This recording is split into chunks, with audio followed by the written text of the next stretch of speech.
샬롬, 오늘의 말씀 듣기 김문수 간사입니다. 오늘 하루 풍삼 큐티를 통해 하나님의 성품을 깊이 알아가고 하나님과 더 가까워지는 저와 여러분이 되기를 소망하고 있습니다.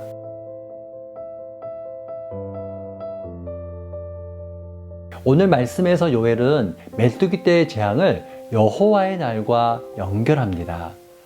특히 2장 1에서 11절은 여호와의 날이라는 표현을 문단의 앞과 1절이죠. 또 뒤 11절에 둠으로써 메뚜기 떼의 재앙은 여호와의 날에 임할 심판이라는 것을 저자가 강조하고 있습니다.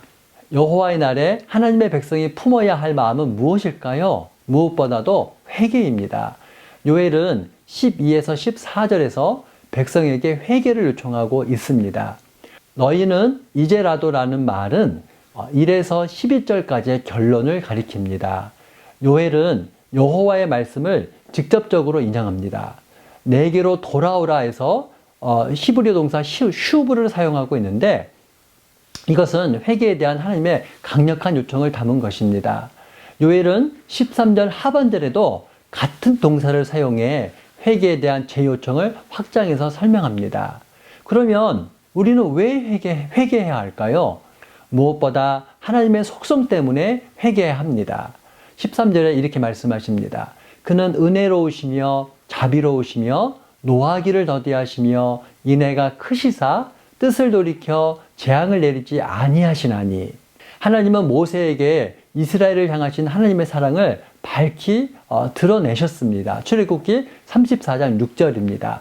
여호와께서 그의 앞으로 지나시며 선포하시되 여호와라 여호와라 자비롭고 은혜롭고 노하기를 더디하고 인자와 진실이 많은 하나님이라. 하나님의 성품은 노하기를 더디하시며 자녀들을 향해 사랑으로 은혜를 베푸시는 분입니다.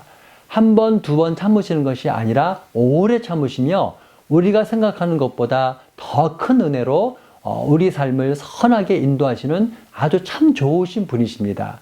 이러한 의미에서 요엘은 출애굽 때 드러난 하나님의 사랑을 이스라엘 백성이 회개해야 할 이유와 연결하고 있습니다.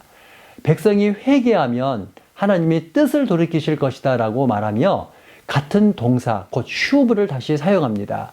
그러면서 하나님의 자녀는 하나님의 사랑을 늘 기억해야 한다고 14절에 말하고 있습니다. 요엘의 두 번째 요청은 회개에 합당한 내용입니다. 그 내용이 15에서 17절에 잘 나타나고 있습니다. 회개는 철저히 개인적인 동시에 공동체적이어야 합니다. 요엘이 공동체적 회개를 중요하게 여기는 것은 공동체의 회복이 개인에게도 영향을 미치기 때문입니다. 회개에 제외되는 사람이 있어서는 안 됩니다. 남녀노소를 불문하고 하나님께 반드시 나가야 합니다.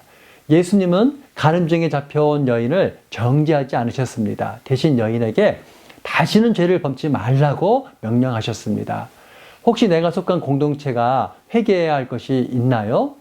마음속에 떠오르는 것이 있다면 하나님께서 여러분을 통해 말씀하고 싶어 하시는 건지도 모릅니다. 공동체의 죄를 내 죄로 여기고 진심을 다해 애통하며 회개하기를 바랍니다. 그리고 노하기를 더디하시는 하나님께 다시 돌아가기를 바랍니다.